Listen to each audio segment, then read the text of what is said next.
Hi everyone, I'm Erica Olson from On Strategy. Thanks for tuning in to our whiteboard series on OKRs that work. We're going to talk about OKR scoring today. Our other whiteboard videos, we did an overview. We talked about how to create your OKRs, the process to develop and manage them, tools to use, and then last but not least, scoring. So just to recap, OKRs stand for objectives, what you want to achieve, and key results, how. OKRs are a methodology for goal setting and managing performance against those goals on a continuous, regular basis. The standard approach for OKR management is quarterly, so that at the end of each quarter, you evaluate how you did against your OKRs and then what your new or your recast OKRs might be for the next quarter. So just to remind ourselves, when we say OKRs, we're talking about a stack, a single objective, and a handful, 3 to 5 key results or deliverables of how you're going to achieve that objective. All right, so when we talk about scoring, we're really talking about evaluating our performance. The On Strategy team prefers to say evaluating performance as opposed to scoring because it feels a little punitive. So let's talk about performance and evaluating how we did and how we did against our commitments. So as usual, there's a couple of different ways to do this. We have chosen a slightly simplified way to performance evaluation in the simple red, green, yellow stoplights, just because people appreciate that and it makes sense and it's simpler. So at the end of the day, you're evaluating your performance. Where are you against where you said you would be? So where are you against where you said you would be on a quarterly, monthly, or annual basis? So you're red if you're less than 20% away from your target, or 20% from your target, and we'll be more specific in a minute. If you're within 20% of your target, you're yellow, and if you're within 10% or you achieved it, it's green. So let's talk about that. Let's pick the first one here. Diversify by expanding into 3 new markets. You can see that I have this marked as yellow. Why? Well, there's 2 ways to evaluate the performance of an objective. One way is the average performance of your key results or your hows, your deliverables. The other option is the achievement against the actual metric. And that's what this example is. So let's do the first one first. So in this case, I didn't quite achieve my first KR.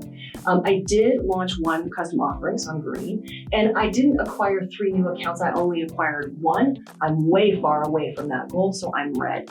The average performance of these 3 KRs then is in the middle, and so this whole objective is yellow. Now, I think that makes sense to evaluate this objective based on the KRs because expanding into 3 new markets is a little bit hard to quantifiably have a specific metric to that you could pull out of a system, for example. Conversely, this objective is about growing revenue from new markets between 0 and 10%. For the quarter, I wanted to grow it by 2%. I achieved my 2 KRs, I hired 2 new associates, I launched an outbound sales campaign, but you know what?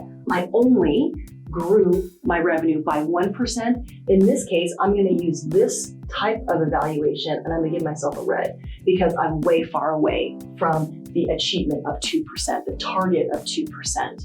So what's important about that is while these KRs are important, I actually really care mostly about growing the revenue from the new markets. So when I go back to planning my KRs for the next quarter, I'm going to think harder about what it's really going to take to grow revenue from those markets and make sure my KRs are more closely tied to the how I'm going to achieve that. Another possibility is, in this case, same deal, I want to increase my pipeline by 5%. Let's say I increased it by 6%. I totally achieved that metric, but I didn't accomplish my 2 KRs. I'm giving myself a green because, again, I care about the pipeline growth. And yes, these are important and these are really good hows, but I achieved my objective of growth, and that's what really matters. So a couple of tips related to this, really important. Where do you want to be by when? So this is a great example. This objective is an annual objective growing from 0 to 10% in new markets. And the quarterly target is 2%. So we need apples to apples. The time frame and the target need to be in harmony, either expressed in the statement or in this case in parentheses, because I want a long-term view, I want an annual view, but I want a quarterly commitment. So where do you want to be by when? Super important.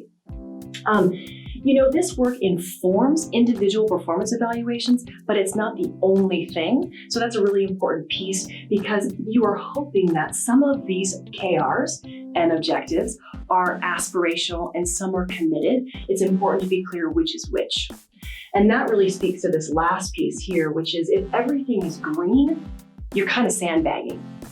You need to make sure that you're stretching a little and you're also committing. It's kind of a nice thing to think about maybe achieving 2/3 or 3/4 of your OKRs. And that stands for your team too, of course. Back over here too, this is really about self-evaluation. Did I launch one custom offering? The quality of that is your own evaluation. So that's kind of the idea behind this versus in some cases, this is more quantifiable growth, yes, no. But self-evaluation is definitely the name of the game, particularly when your key results are deliverables. And don't overplan. The notion of this is to make commitments to a certain time period, think about how those actually worked, and then plan the next time frame. So that's it. That's how you score OKRs. Check us out at YouTube, subscribe to the channel. Happy strategizing.